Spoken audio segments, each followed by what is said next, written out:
Welcome everyone to part 2 of the weekly Q&A video. If you asked a football related question, that will be in part 1 of this week's Q&A. Make sure you go find that video on here after I sit there and do this part 2. You already clicked on it, you might as well watch it, because if you asked an NBA, MLB, hockey, political, life question, it's probably going to get answered here. So let's go ahead and get started. Jacob N. asks, do you eat chicken nuggets? Yes, I do, and depending on where they're from, they're delicious. The real question is, what do I like to eat more? And I'm just throwing this out there at random because that's what I do. What I love to eat the most is black pussy. Ah! And believe me, studies have shown that 100% of the time, when it comes to that, I know what the fuck I'm doing every time. What's the old saying? Once you go black, you never go back. Black don't crack. The darker the berry, the sweeter the juice.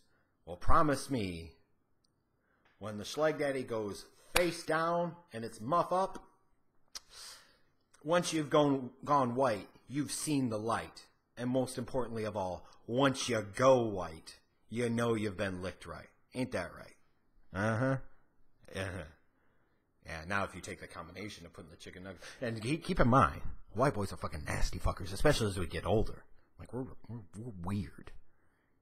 You know, we're into weird shit. So, put some chicken nuggets down there. We can combine two great passions. Hell yeah!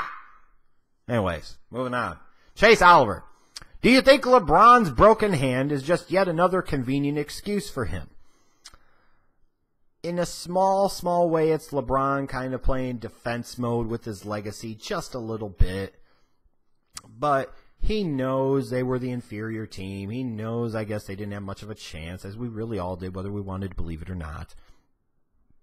To me, it's like it's a non-issue. Like, he scored 51 in Game 1, but now by the end of the series, we're talking about you have basically a broken hand. Why even bring that up? You're trying to make people feel sorry for you, and that's kind of pathetic. That said, it's not really something you could use as an excuse. It is what it is. Surely the media will talk about it and hype it up and have talked about it and hyped it up. Like, oh, look how great he is even with this. And it's just, give me a break. Yeah, gag me a little bit. So I get what you're saying, but it's kind of convenient, but not something I'm going to focus on a lot. Frank asks, opinions on LeBron James quitting on the Cavs in this series. Did he? Did he really quit in this series? Did he really?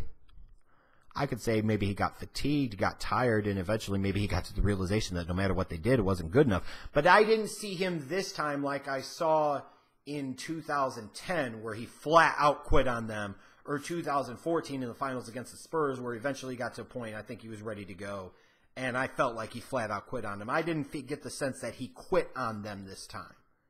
I did not get that sense, so I'm not about to say that this time. No.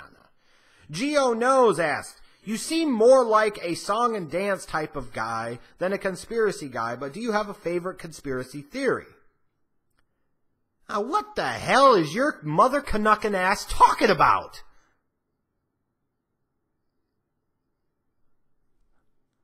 Like, you look at this channel and see the things I've talked about with 9/11 and other conspiracies and different things, and you think I'm more of a song and dance guy? You're insane! Totally insane. So much of this world is based off of conspiracies. It is. Like, duh. I can't believe you said I'm a song and dance man. Like, what makes you think that's even close to being about me? What makes you think that in any way, shape, or form that the Schleg Daddy is just a song and dance guy? I don't get it. Like, I refuse to believe, all these years later, that the JFK assassination was all the brainchild and full execution of Lee Harvey Oswald. I refuse to believe the official story about 9/11 because a lot of things scientifically just do not line up and or make sense. I fully believe that there are cures for many forms of cancer that can be out there, if not already out there, that are not released to the general public because too much money is to be made by keeping people sick. I fully believe in the government sitting there and introducing drugs into the streets, as we found out with the CIA and different things. That's what's happened over the years. So that way you can get the population addicted. You can exercise some form of population control. And when in doubt, you can help fund your for-profit prison system by making sure you have a stream of young inmates consistently run through the place. Song and dance my ass. I can't believe you asked that. Wow. You don't know me very well at all then. Vols fan. What decade of the NBA do you think had the best players? Not the best athletes, the best players. I still think it was the 80s and 90s. I think there's that stretch, especially from like mid-80s to mid-90s. That was the best I've ever seen of the NBA in terms of style of play, but also in terms of the quality of stars and the number of stars and the great players and legends in the game. Ron Label. Is there any trade you could think of where both teams won and made out well better than Aroldis Chapman for Gleyber Torres? That's kind of a weird thing to think of. Well, it worked out well for both teams because it's not like Chapman was super for the Cubs during that couple of months. But ultimately, they acquired him. They gave up a big piece of the future potentially in Torres in order to get the closer that they felt they needed, and ultimately paid off with a World Series ring. And now the Yankees have a young star to build around for years. You know, Chapman was gone and he's back.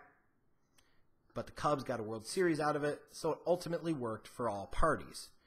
I'm sure there are trades that work out well for both teams. Like I think about the 2001 draft, the Chargers and the Falcons, when the Falcons traded up to get Michael Vick. He was a star in the league in the early stages of his career. The Chargers were able to take LaDainian Tomlinson, number 5. He's in the Hall of Fame.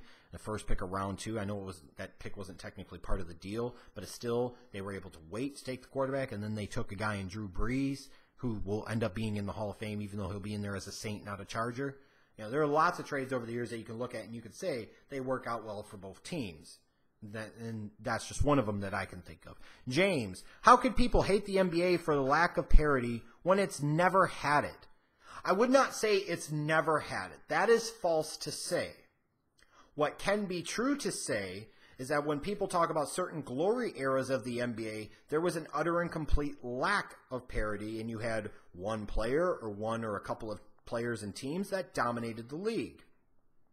And I've talked about this in a video just recently on this channel that you might want to check out. But I agree with you. From a hardcore fan standpoint, the lack of parity sucks. It makes the league very boring. I don't really care much about the regular season because it doesn't really matter. That said, when the league's been at its best, that's how it's always been.